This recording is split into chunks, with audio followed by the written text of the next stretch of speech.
24-এ 2000 প্রাণ গিয়েছে, আজকে যদি এটা 40-এ গিয়ে হয় সেদিন হয়তো 10,000 প্রাণ যেতে পারে।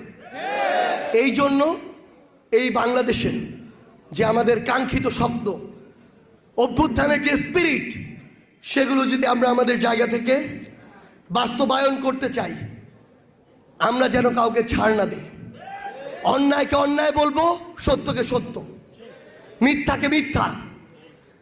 আমাদের এই লড়াই বাংলাদেশকে সামনে রেখে হোক, বাংলাদেশের মানুষকে সামনে রেখে হোক।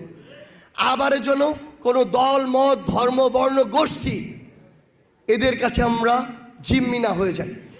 আমরা বিশ্বাস করি ওই 5ই অগস্টে যেভাবে সিনা টান করে কলিজাটাকে একটা মানচিত্র বানিয়ে রাজপথে আমরা নেমেছিলাম, আমাদের ওই স্পিরিট, সাহস আর লড়াইয়ের মনোবল যদি থাকে, তাহলে আজকের সেমিনারের যে বাংলাদেশ শীর্ষক সম্ভাবনা, সেই সম্ভাবনা বাস্তবায়ন হবে ইনশাআল্লাহ।